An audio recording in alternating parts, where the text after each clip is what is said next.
ეს ჩემი მამალია სოფელში. ასევე ვარ მე, რომელსაც ამ მამალის ეშინოდა.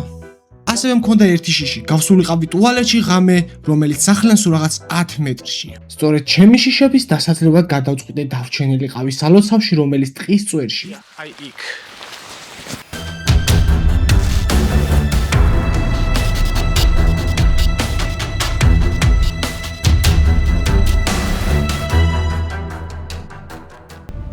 გამარჯობათ, მე ნიკო ვარ. დღეში დავრჩები დღეს თქვენთან ერთად, ნახოთ როგორ გადავრჩები, როგორ გავუძლებ ამ ყველაფერს და დავრჩები ზუსტად აი აქ. ყველაფერთვის მომზადე და გზას გავყევი.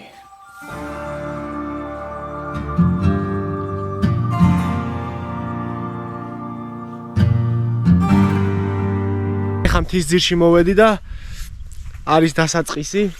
თუ იაო.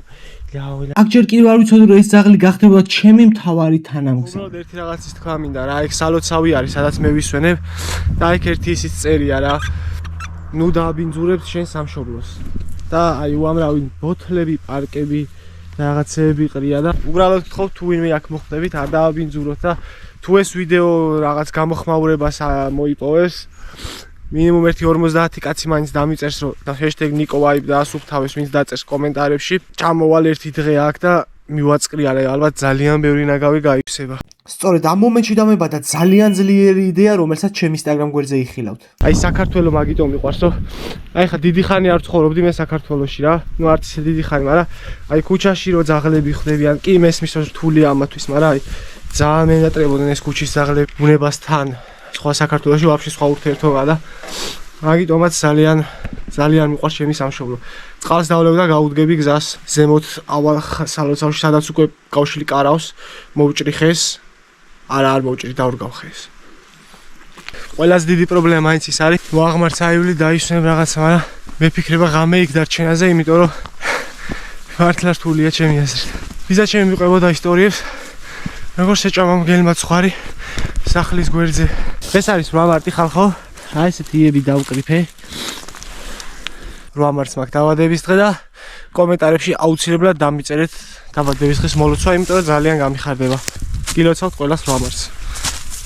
საკმაოდ ამოვარდნილი ვარ ფორმიდან, იმიტომ რომ დიდი ხანი არ ყოფილ ვარ აღმართებზე, ესეთ აღმართებზე. 2 წელი ბერლინში ვცხოვრობდი და იქ სწორი არის რა და ესეთ აღმართი დიდი ხანი არ ამივლია რა. მაგრამ რატომღაც თავს ძალიან ცოცხალ გრძნობ, იმიტომ რომ უკავშირდები ბუნებას, ამ დაღლას რო გრძნობ და ამ ჰაერს რო სუნთქავ, ჩემი აზრით ძალიან მნიშვნელოვანია რა.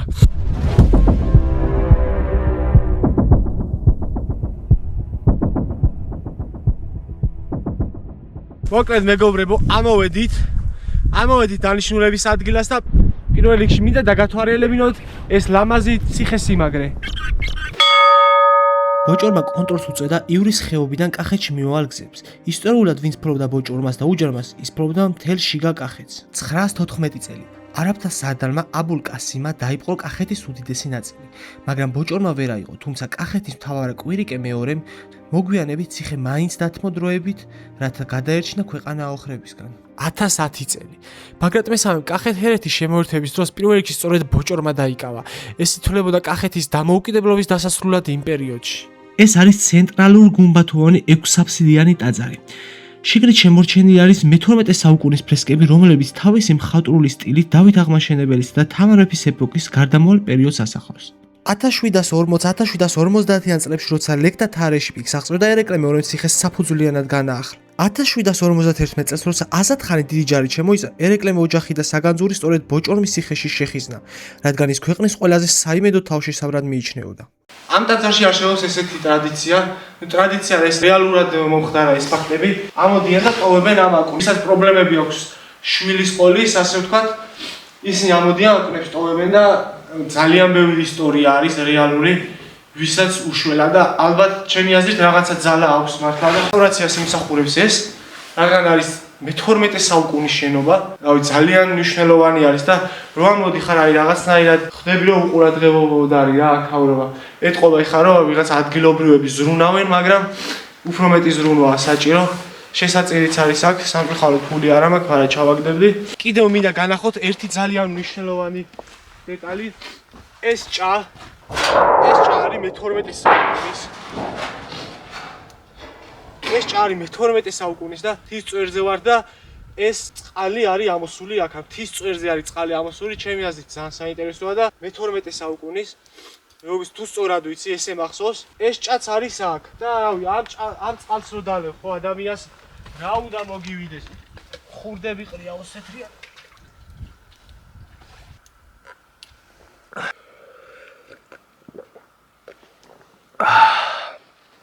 აღარ მინდა. აურისთვის ვათრი 4 ლიტრა წყალი, ჩემი რა დამამძიმა. გრძელი და დამღლელი დღის შემდეგ, რა თქმა უნდა, დავიწყებ შეშის მოგროვებას, რომ დავანთო ცეცხლი და ვიფიქრო ხმამაღლა თქვენთან ერთად.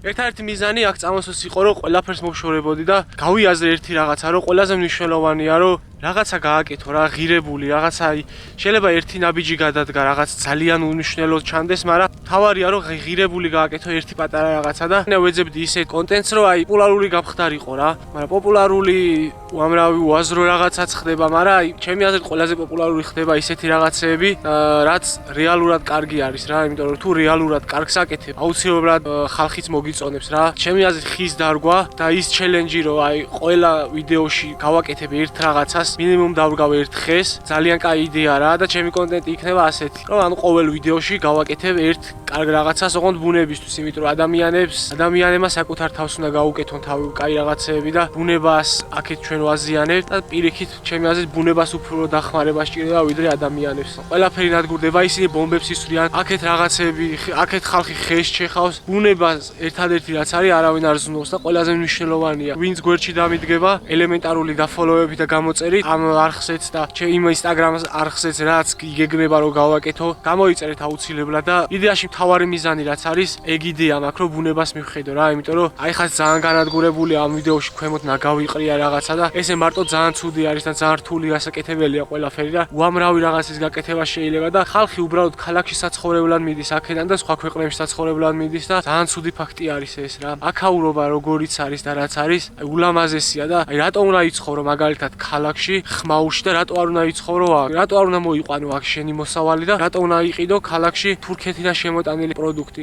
რატო არ უნდა მოახმარო შენი ენერგია საქართველოს და რატო უნდა მოახმარო სხვა ქვეყანას მაგალითად და უამრავი კითხვა მაქვს რაც ჩემ თავში მაწუხებს რა. რეალურად რაც ადამიანობას გვანიჭებს და რეალურად რაც ადამიანებს ხდის, ყველას დავიწყებული აქვს რა. ამ მომენტში ჩემს ცხოვრებაზე ვლაპარაკობდი. დავიწყებული მქონდა ყველაფერი, რაც მაკავშირებდა ბუნებასთან და გადავწყვიტე ყველაფერი რადიკალურად შემიცვალა. ყველაფერი არასჯობს აი ესე ჭამას რა. აი ეს გლეხურად. მარილე. აქ რო შეჭამა, აი ეს ამინდოს და მარშო მოაყე. აგე პურის გაიხუხა. ჯო.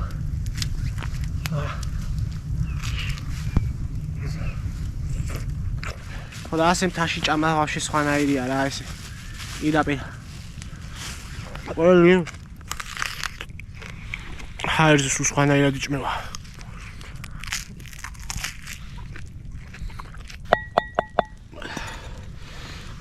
წყალი წავადუღე. თქვენი აზრით მგელი იმდენად ჭკვიანი არის, ანუ როგორც ვიცი მგელი არის საუკეთესო მონადირე, პროცენტულად აქვს ყველაზე დიდი მაჩვენებელი წარმატებული ნადირობის და თქვენი აზრით იმას გათვლიან, ახლა თუ მოვიდნენ ჯგუფი მოვა, ხო? იმას გათვლიან, რომ აი ამ კარვრიდან გამოვასწრო და აი აქ შევასწრო. ჩემი დანის იმედი მაქვს რა. დანა და ნაჯახი მაქვს, ცეცხლს ძალიან ბევრ შეშას ჩავყრიო. მთელი ღამე ესენთოს, მაგრამ შეიძლება სითბოზე მოვიდნენ. ძაღლო გეხვეწები, ახლა ისაც კარავში უნდა შევიყვანო, ნახე აი ბიჭო ამომყვათ, მაგრამ ვეუბნები რომ არა მოხვიდე მეთქი რა. ვეუბნები, არა მოხვიდე მეთქი, იმიტომ რომ ვაპირებდი დარჩენას. ამან არ იცის დარჩენას ვაპირებ და ღამე უნდა იყოს გარე. აღარ საჭმელი აღარ მაქვს, არაფერი აღარ მაქვს, ჩემგან რა გინდა? წადი სახში შვილო, არა გაგსახლი, ვინახარ. ცოდო ხარ აქ, მე კარავში უნდა დავიზო. შენ რას აპირებ? მითხარი, აბა გამეც პასუხი.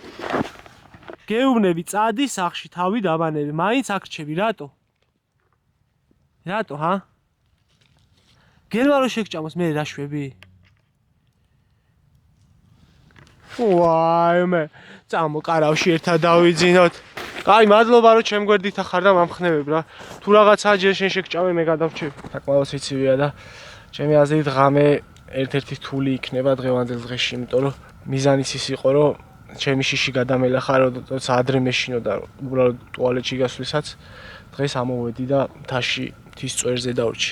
აი როგორი პერიოდი არის ხა ზუსტად გეტყვი, საათი სავარაუდოდ 8 იქნება, ან 7 საათი შეიძლება იყოს 8:30 ესე და აი უკვე რო ადამიანები, ცხოველები რაღაც სახლებში შედიან, ძროხები და ისინი და ტყე რო გაღვიძებას იწყებს რა.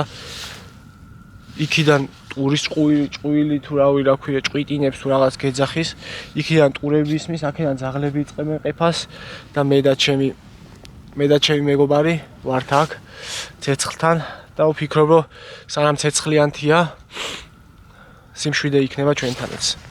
ცეცხლმორები დავაყარა, მოკლედ უნდა დავიძინო რა და ხვალე დილით გავიღვიძებ შეგხვდებით. იმედია დავიძინებ, იმიტომ რომ უკვე ტყემ გაიღვიძა და აი ამ კარავში ძალიან კომფორტულად მაქვს ჩემი ადგილი ტყეში და დანარჩენი ვისაც რა უნდა ის უქნია. აი აქ არ შემოვიდეს არავინ და დანარჩენი ნაჯახი აქ ამա. ჩემს ლაპარაკში დაინახავდით ცოტა შიშს, თავდაჯერებულობას, დაბნეულობას, მაგრამ უკან დასახევი გზა უკვე აღარ მქონდა, რადგან დაღამდა და დილამდე არაფრის გაკეთებას აღარ ვაპირებდი. დილამში ძალიან სუსტად მეცი. აუ შემი ყველაფერი.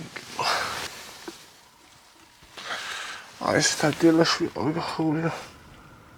სპანი მეშებს ნატრობი. მოკლედ სპანიკის გარეშე სამთავში არ სადარ წახვიდე. ან თელი ღამე ტყეში ველაპარაკებოდი რაღაცა იმეებს რა ქვია. ხმებს და ხმებს ყურადღებას უგდებ რა. ბოლოს ერთადერთი გადაწყვეტილება რაც მივიღე, ყველაფერს ყურადღებას შევწყვიტე, თორე სხვადასხვა აზრი არ ქონდა, იმიტომ რომ უამრავი ხმები იყო.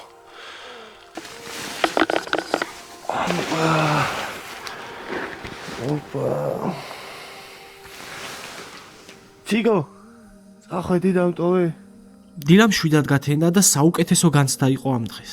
და ამ ყველაფრით მე ჩემს პატარა თავს დავუმტკიცე, რომ ის შიშები, რაც ბავშვობაში მქონდა, რეალურად ჩემში იყო და ბუნება მე საშიშს არაფერს მიმზადებდა. სწორედ ბუნებამ გამომიგზავნა ეს ზაღლი, რომლის გვერდზეც ყოფნა თავდაჯერებულობას მატებდა. ესეთი ფაქტები ბევრგან არ ხდება. სრულიად უცხო ზაღლი ყველგან არ გამოყვება ტყეში და არ იქნება შენი ერთგული სრულიად უმიზეზოდ. ზაღლები ჩემთვის ის არსებები არიან, რომლის იმედიც ბოლომდე მაქვს.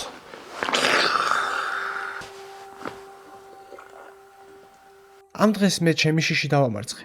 გადადგი შენ შენი შიშის დასამარცხებად ნაბიჯი, დამიჯერე საშიში არაფერი არაა. თუ ეს ვიდეო მოგეწონა, უბრალოდ გამოიწერე ჩემი არხი. მადლობა.